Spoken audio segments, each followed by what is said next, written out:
Tips agar pinjaman online lebih mudah diterima.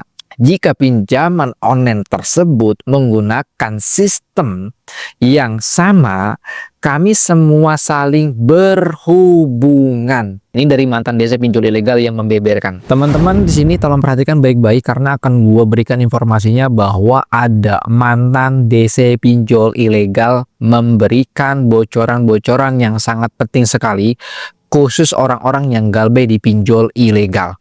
Tolong teman-teman dengarkan bocoran-bocoran ini agar teman-teman bisa memahami dalam proses galbay di pinjol ilegal tuh gimana sih, teror-teror dari pinjol ilegal gimana sih, di balik teror pinjol ilegal bagaimana sih. Teman-teman perhatikan baik-baik karena di sini mantan DC pinjol ilegal memberikan bocoran-bocoran penting bagi para pencinta galbay pinjol ilegal. Namun sebelum gue akan memberikan bocoran-bocorannya seperti apa, teman-teman silahkan klik tombol subscribe-nya, like-nya, share, dan juga teman-teman memiliki pertanyaan seputar galbay pinjol, silahkan ketikkan aja dalam komentar. Insya Allah nanti pertanyaan kalian akan gue jawab melalui video ini. Oke, kita akan masuk saja ke dalam pembahasannya.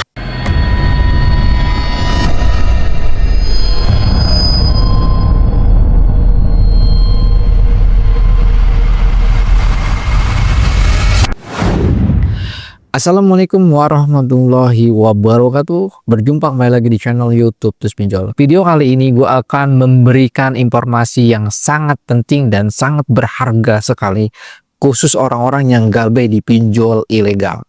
Apa itu informasinya? Informasinya dalam video ini adalah bahwa ada mantan DC pinjol ilegal memberikan informasi yang sangat penting sekali, memberikan bocoran-bocoran di balik layar teror pinjol ilegal.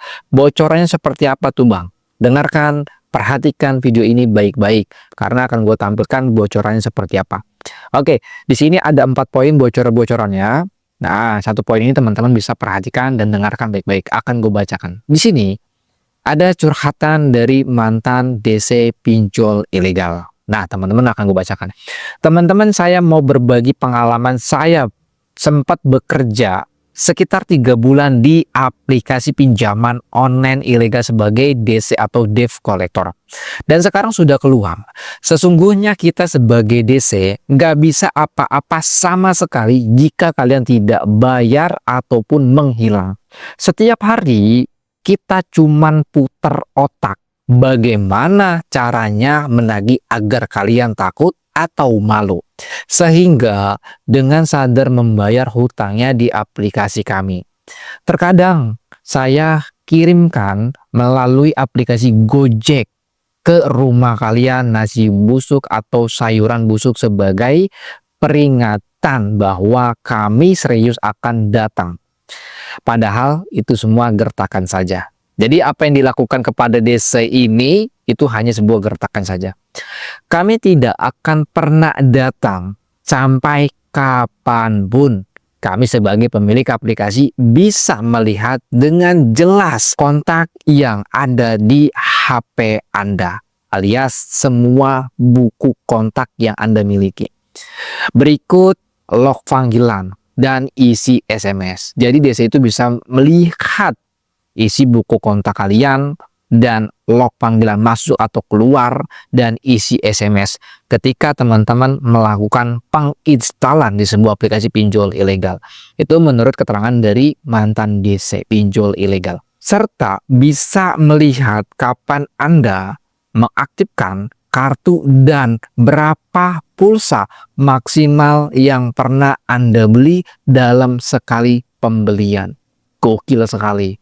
Dia bisa melihat loh bro, bisa melihat isi pulsa. Aduh kacau ya. Ini yang poin pertamanya. Oke, poin keduanya teman-teman bisa lihat lagi. Akan gue bacakan.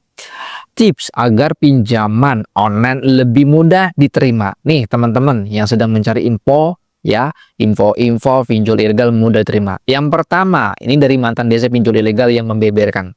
Yang pertama, di dalam inbox SMS jangan sampai ada tagihan pinjaman yang menunggak.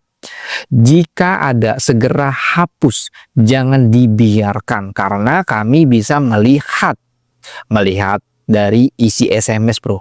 Jadi DC itu bisa melihat isi SMS yang ada di handphone kalian, bro. Gokil sekali. Di dalam call log, panggilan masuk dan panggilan keluar, dia bisa melihat panggilan masuk dan panggilan keluar di handphone kalian.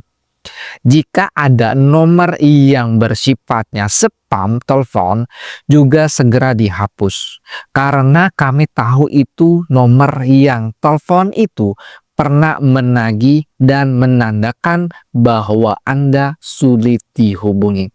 Jadi destinasi dari pinjol ilegal itu bisa mengetahui di dalam log panggilan teman-teman. Ya, nomor telepon yang sifatnya spam atau nomor telepon yang sifatnya ini real. Nah, dia bisa tahu, bro. Jika pinjaman online tersebut menggunakan sistem yang sama, kami semua saling berhubungan. Jadi kami bisa tahu bahwa Anda tidak bayar di aplikasi sebelah, namun ada keterangan Anda pinjam berapa dan tanggal berapa serta bayar atau tidak, tetapi nama aplikasi lain tidak muncul. Jadi DC dari pinjol ilegal atau aplikasi pinjol ilegal yang sistemnya sama dengan pinjol legal, maka dia bisa tahu. Gokil. Ini sebenarnya pernah gue bahas di poin ketiga ini, pernah gue bahas ya bro, dan gue pernah berikan buktinya itu seperti apa. Bisa cek di video sebelumnya ya bro. Ini bener ya. Namun di sini di poin keempatnya teman-teman bisa lihat lagi, sulit untuk menggunakan data fake karena kemungkinan besar auto tolak. Kami bisa cek dari nomor KTP bahwa nama dan nomor KTP Anda sesuai atau tidak. Dan dari mantan DC ini dia sudah menerangkan, dia sudah mengutarakan dalam isi dari curhatannya, kalau Anda menggunakan data fake untuk mendaftar di sebuah aplikasi pinjol ilegal, itu auto tolak. Tidak bisa disetujui ya kalau Anda menggunakan data fake, yaitu mungkin Anda punya KTP tapi KTP-nya diedit, baik nama dan nik kalian itu diedit, maka DC dari pinjol ilegal bisa tahu karena dia sudah mengeceknya dan dia bisa mengeceknya asli atau tidak. Oke, dan berikutnya teman-teman harus tahu lagi, yang kelima ini adalah Anda bisa pura-pura menjadi member yang baik dengan membayar 1 kali atau 2 kali pinjaman tepat waktu. Itu sebagai pancingan di aplikasi tersebut.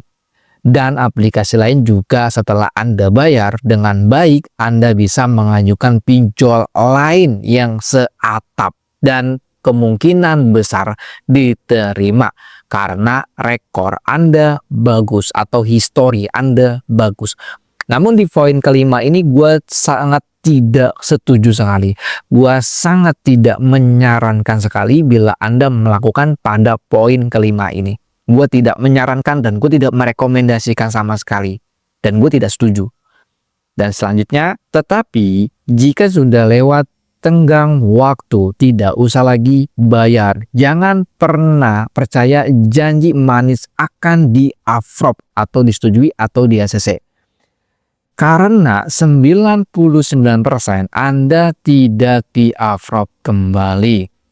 Ya, bila dilihat dari hukumnya, hutang piutang adalah perdata. Jadi tidak perlu takut masuk penjara karena semua akan diselesaikan dengan ganti rugi atau kekeluargaan. Jika data Anda disebar, tidak usah lagi dibayar karena mereka sudah jelas salah hutang piutang dalam kurung perdata dan pencemaran nama baik. Hukumannya tindak pidana Undang-Undang ITE. Ini sudah beda ranah, akan 100% menang. Anda 100% menang.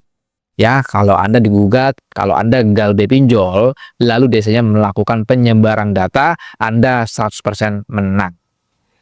Dan selanjutnya, teman-teman bisa lihat lagi, aplikasi lain juga setelah Anda bayar dengan baik, Anda bisa mengajukan pinjol lain yang seatap dan kemungkinan besar diterima.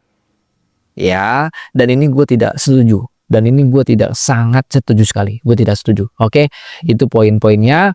Ya, teman-teman sudah melihatnya seperti itu. Ya, gue nggak terlalu banyak lagi memberikannya. Nah, jadi ada beberapa poin yang sudah kita mungkin sudah nangkep. Yaitu adalah dalam segi peneroran di chat WhatsApp. Sesungguhnya itu hanyalah sebuah drama. Ya, hanya untuk menakut-nakuti saja.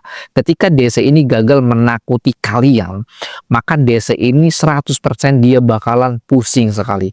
Karena dia selalu memutar otak bagaimana Anda takut di saat ditagih sama DC, baik melalui telepon ataupun dengan chat.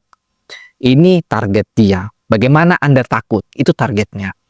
Yang kedua adalah aktivitas DC dan pinjol ilegal melakukan penyebaran data, itulah memang aktivitas dia. Jadi kalau teman-teman disebar data, Anda sudah menang, Anda tidak salah, Anda gal pinjol tidak salah. Bahkan pemerintah pun juga sudah menyarankan, sudah menghimbau, Anda memiliki aplikasi pinjol ilegal, wajib tidak usah dikembalikan, wajib untuk tidak dibayar lagi. Ya.